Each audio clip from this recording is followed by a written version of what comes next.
Every year, the consumer tech industry resets a ticking clock. It creates a quiet, persistent pressure to replace the hardware we rely on daily, regardless of whether our current devices are actually failing us. By late 2026, the apex of that hardware cycle will be the anticipated iPhone 18 Pro. Leaks indicate we are looking at a device demanding an upfront premium of around 1.5 lakh rupees. But right now, there is a very different type of battery-powered hardware competing for that same capital. The Andhra Pradesh government recently launched a subsidized initiative rolling out 24,000 e-cycles designed to heavily modify local urban transit. We have two completely different technological upgrades. One promises to optimize the pixels in your pocket. The other promises to optimize your physical movement through a city. Evaluating these tools by processor speed or screen resolution misses the point. To measure the true return on investment for a piece of tech, we have to calculate the specific physical changes it forces upon your daily routine. We can separate tech upgrades into two distinct categories. The first is micro-efficiency. When you upgrade a flagship smartphone today, you are purchasing fractions of a second. You get apps that load imperceptibly faster and a screen that stays brightly lit for perhaps an hour longer. The second category is macro efficiency.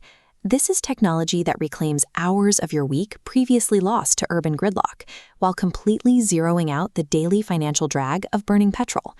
To figure out which upgrade actually deserves your budget, we need to evaluate both through a strict lens: the initial capital input required versus the daily tangible output returned.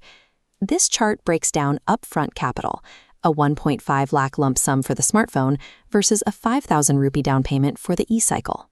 But expanding to daily utilization, the phone clocks screen time, while the cycle outputs pure physical utility. The dilemma isn't about which piece of hardware is engineered better. It is about identifying the most expensive, time-consuming bottleneck in your own life and deploying your capital to eliminate it. Let's run the digital upgrade through that framework. The upcoming iPhone 18 Pro is expected to carry a highly advanced TSMC 2nm A20 chip, backed by 12 GB of RAM. On paper, this architecture promises a 15% increase in raw processing speed and a 30% improvement in power efficiency over the previous generation. This matrix tracks our ROI evaluation. The input, a thicker 8.8mm chassis housing a massive 5100 mAh battery. The outcome, all-day endurance and flawless Apple Intelligence multitasking. The trade-off, if upgrading from an iPhone 16, that speed difference is virtually imperceptible.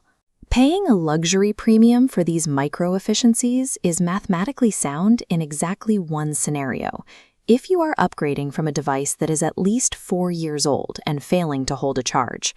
The math gets even tighter when we look at the 18 Pro's most touted hardware feature, the mechanical variable aperture lens. Instead of relying purely on software, this lens provides physical control over light intake. It physically mimics a DSLR, allowing for true optical depth of field and significantly cleaner low-light photography. For professional creators and photographers, this is a massive operational leap. It allows them to execute commercial-grade shoots from their pocket. However, for the average consumer, a mechanical iris is vast engineering overkill. The software bokeh on current smartphones already maxes out the visual requirements for standard social media feeds. If you purchase pro-level camera hardware without operating a pro-level creative workflow, you are simply parking your tech capital in features you'll never fully deploy. Now, let's pivot and apply that same rigorous evaluation to the physical alternative, the government-backed e-cycle scheme.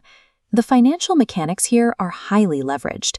You immediately access 24,000 rupees worth of lithium-ion transit tech for a 5,000 rupee down payment, paying the rest off through affordable EMIs.